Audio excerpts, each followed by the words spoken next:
Les remontes-pentes de nos jours ont une charge utile plus importante et sont plus rapides et plus efficaces que jamais auparavant. Cependant, il reste beaucoup de façons d'améliorer encore plus leur performance énergétique. Les remontées mécaniques tirées par le haut, qui tirent le côté chargé du câble, ont besoin de 10 à 15% moins de puissance que les remontes-pentes dont le moteur est situé à la base des pistes. En plus, les remontées mécaniques tirées par le haut ont une tension de câble plus basse et une capacité de moteur supérieure et par conséquent, il y a normalement une réduction de 10 à 20% dans les frais de la construction du système remonte-pente. Les stations de ski peuvent aussi bien récupérer la chaleur perdue créée par les moteurs de remonte-pente et en profiter comme source d'énergie thermale économique. À différence des compresseurs d'air des systèmes de production de neige artificielle, les moteurs de remonte-pente sont efficaces et normalement ne perdent que 7% de l'énergie qu'ils consomment comme chaleur. Mais puisque les gros moteurs des gondoles et des télésièges ont une capacité de 500 kW ou plus et sont en marche tout le long de la journée, ils peuvent fournir un passage de chaleur considérable et régulière aux bâtiments proches.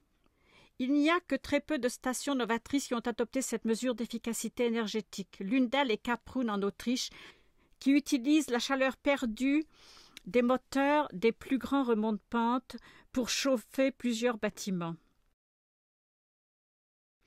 Néanmoins, au fur et à mesure que les frais énergétiques continuent à augmenter de façon vertigineuse et la conscience du changement de climat également, des systèmes de récupération de chaleur perdue deviendront sûrement de plus en plus fréquents.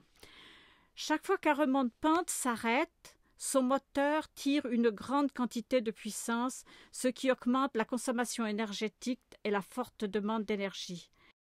La fréquence de ces arrêts et les pertes énergétiques qu'ils provoquent peuvent se réduire d'une façon importante en munissant le système de contrôle d'un cadre pour ralentir la vitesse du remonte-pente par 80% quand les opérateurs ont besoin d'un délai plus long pour aider les skieurs sur la rampe de déchargement. Une autre façon efficace de réduire le nombre d'arrêts est de donner des contrôles à distance aux opérateurs. Ceci leur permet d'avoir un rôle plus actif dans la prévention des problèmes sur les rampes, tout en maintenant contrôle direct et immédiat du remonte-pente. Une autre zone de possibilité pour l'opération rationnelle des réchauffeurs électriques utilisés normalement dans les cabines des opérateurs de remonte-pente, les logements de moteurs, des remontées mécaniques et d'autres zones. Puisqu'un réchauffeur typique de 10 kW peut consommer jusqu'à 20 € d'électricité par jour, il est logique d'utiliser des commutateurs d'allumage et des thermostats pour qu'ils ne soient pas allumés quand il n'est pas nécessaire. Si possible, il faudrait que les capteurs de porte soient utilisés pour éteindre les réchauffeurs quand les portes extérieures restent ouvertes. Introduisant ces mesures d'efficacité, les stations de ski peuvent réduire de façon significative leur consommation énergétique. Néanmoins, il y a de plus en plus de stations de ski dans le monde qui vont encore plus loin en adoptant des mesures pour augmenter leur utilisation d'énergie renouvelable.